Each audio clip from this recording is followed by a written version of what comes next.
This is the Soviet Tier 8 autoloading premium heavy, the IS-3 Defender. When it was first released into World of Tanks, this vehicle was considered one of the most overpowered vehicles in the game. And then it kind of died down in its popularity because over the years and years and years, newer, better, stronger vehicles have been released. Why deal the 1200 damage this tank takes in 14 seconds when I can pull out a T-77 and deal 800 in 2.5. And that's really the justification of why most people won't drive this vehicle. Now, funny enough, I was literally going to make a video on this tank a couple days ago, and I decided, you know what? I want to do a different tank. And then Wargaming, out of nowhere, buffed the ever-living crap out of the IS-3 Defender. First of all, the vehicle got PBR. And it actually looks incredible with PBR. I have to admit, I think Wargaming did a fantastic job on this vehicle's graphics. It looks amazing. But even better than that, if we make our way over to the news feed, we can take a look that Wargaming has done some changes.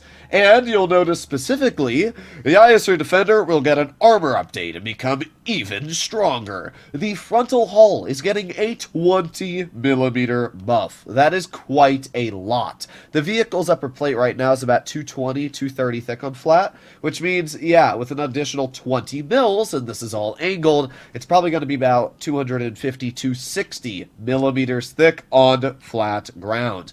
Now remember, this tank also features 7 degrees of gun depression, so that upper plate, especially when you're using gun depression, is going to be impervious. The side of the turret, one of the major weak spots, only got 10 mil stronger, but still, that is going to make it a little bit more effective against certain angles. And the side armor, which used to be super weak against side scrapes, is now 53 mils thick instead of 20. Overall, the IS-3 Defender got some pretty massive buffs, to be completely honest, and these are definitely going to just dramatically help the vehicle in any situation you play it. Now, do I think it's going to be an overpowered vehicle? No. It's still not going to be that broken or, in my opinion, even that strong. The vehicle features a fun gun, but it's not what I would consider an amazing gun. But you know what? We actually have another IS-3 Defender up against us, which will be good, because I want to see what the armor looks like. But I will say again, this tank looks incredible after the PBR changes. Most likely, on flat ground, you will still be penned by most AP ammunition from Tier 8s, I would expect. But when you're using it slightly angled or on a ridgeline a little bit, I would expect the armor to become pretty dang strong. Now, notice the IS-3 Defender is actually a fairly mobile heavy. Goes upwards of 40 kilometers per hour, has a pretty solid power to weight, which actually makes it quite enjoyable to get into the front line. But you'll notice one of the major downsides. Oh, wow. No, that armor is actually pretty solid. I'm not going to lie. Like, that's actually really, really good armor. Wow. Okay. That's pretty good. Not going to lie. All right. Let's aim it on the enemy IS-3 Defender. We do get a pen, but look at that. Bounce right off of us. Unfortunately, we do get penned by the enemy there. Let's aim it. I didn't think he was going to pen me, but he loaded Le Gold Ammunition. All right. Well, I guess we'll just chill here for now. Will the T-29 poke me again? He will, and I'm going to overmatch his side armor. That's one thing people don't really know about their American heavies, is they don't have much side armor at the lower tiers. So we were able to get out 1166 damage. We bled 600, and to be fair, I wouldn't have bled 600 if I just backed up, so that's kind of my fault. Now the T-23 is already dead on the enemy team. We got a little bit of a reload here. 2, 1. Alright, we've got our shells loaded in the barrel. We're going to aim it on the T-29. Nice 388 shell. Unfortunately, we do get hit back, but damage is damage, so I can't really complain. Enemy IS-3 Defender does poke us, though. That's a little annoying, I'm not going to lie. This is a great example here of, yeah, the armor's still really not going to be, like, that effective. It'll be good, but it's not going to be, like, invincible. You'll still get penned, and, yeah. But I mean, just looking at the enemy IS-3 Defender, that's really good, and you're going to get way, way more mounces. I just over-aggressed a little because I thought the Tiger II was going to be a distraction, and it turns out that nobody really shot the Tiger II. We got a long reload ahead of us, but we'll have our shells in just a moment here. Let's see, T-29 staring at us, and now he's not. Goodbye, T-29. We may be a one-shot, but that's not going to stop us from getting it clear. All right. Oh, that was very lucky. I didn't think he was going to look at me, to be honest, but Yeah, we're still alive, somehow, to be real. Alright, let's even on the T-34. Because we are an autoloader, I know for a fact that we out-reload him, so that wasn't even a risky situation. We're doing alright, we're up to 3,400 damage. We should be dead, but I'll take it. T-34 looks like he shot me right in the turret. And because this is obviously a Soviet heavy, it's got a pretty strong turret. So, let's see. Tiger shoots at the IS-3 Defender. IS-3 Defender shoots, okay. Well, I'm going to ignore that player.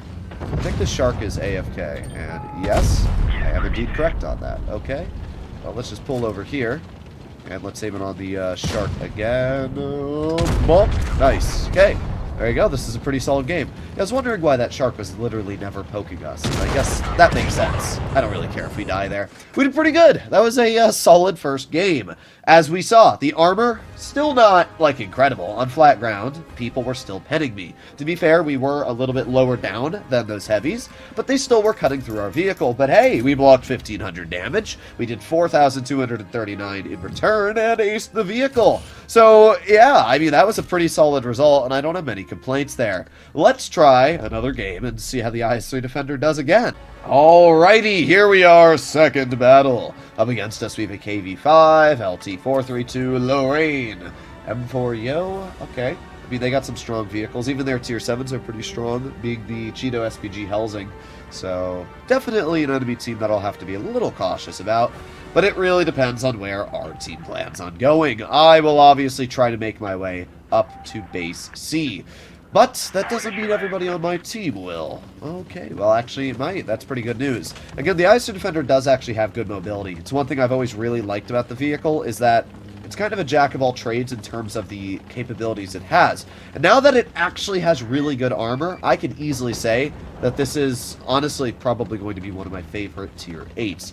I mean, this thing is just... it's just incredible. The fact that it's a Soviet heavy with gun depression, the fact that it has a pretty nasty gun. As I said, the only real downside is that the accuracy is terrible. It's like one of the worst accuracy guns. Look at the aiming circle size. Like, it's terrible. It's probably paired with the fact that it has really good mobility, and like that's just going to make the gun bloom more on move, but still, this is not what I would consider to be even a remotely accurate tank. So KV-5 has driven up the ridge here, and we're just going to drive right on over. Let's see. Hello, Mr. KV-5. How are you doing? Well, we're going to aim at a heat shell and go right through your frontal armor. This is obviously a very nice thing about having 290 mils of heat pen, is vehicles like the KV-5 really just don't have much armor. We don't even need much accuracy to cut through that giant boob of a tank. So let's reload again, and bonk. There you go. That is 1,070 damage stripped right off of the KV-5. Now, you do have a 23-second clip reload on this vehicle, so if you ever put yourself in an over-aggression, you're going to regret it, because you're literally going to be waiting about 10 years to get your shells back. But once we get them back, we're obviously going to be pretty dang dangerous. Let's see, is that Yo off to the side still? Yes, he is. Aiming. Bump. There you go. Easy 500 damage shot into the Yo. Alright. I'm not seeing too much else here. Oh boy, but the Lorraine's off to our side. Alright. Who needs to aim? Not me. That's great. Alright, let's see, let's see. Alright, nobody's really on me right now. Cheeto's off to the side. We're just going to push up on the Cheeto really quick. There you go. Nice 414 damage shot. Now we're going to pull over here. Not really liking this situation we're in. We got the Yo off on our rear. We got the Helsing on the front. I'm hoping the 1390 steps into the base. Yeah! The Helsing really won't be able to pen me frontally, which is pretty nice. I'm just going to push this guy away. Alright, so let's keep the Helsing on me right now, and let's get a nice pen in. There you go.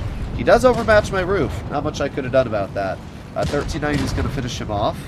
We're just going to push this guy, and bonk. There you go. Nice 390 damage shot into the Yo. Now we're going to reload again. 3, a 2, a 1, and... okay, 343. We needed an average roll to kill the Yo. Not that it would have mattered. This team was obviously really bad and lost us the game anyway. But still, all we needed was an average roll to kill this guy, and that didn't happen. I needed our 1390 to step into base B, and then we might have been okay, but it probably wouldn't have changed the outcome. They capped the up top base, and it wouldn't have mattered. Either way, armor works pretty well again. I mean, the housing went through our roof. That is a weak spot, but it's not really a big one. As long as you don't face hug people in that type of position, you should be fine. 3,500 damage though, 660 blocked. I don't really have any complaints. I think this vehicle is great, and I would highly recommend, if this tank does end up coming out in the auctions or gets released, consider picking it up. It might be old, but it's definitely not irrelevant. It's got pen, 297 on the heat, it's got mobility, and while its aiming time is pretty dookie, it shouldn't matter too much when you have 7 degrees of gun depression on a Soviet-style heavy. Hopefully you enjoyed today's video, and I'll see you all in the next one. Bye-bye!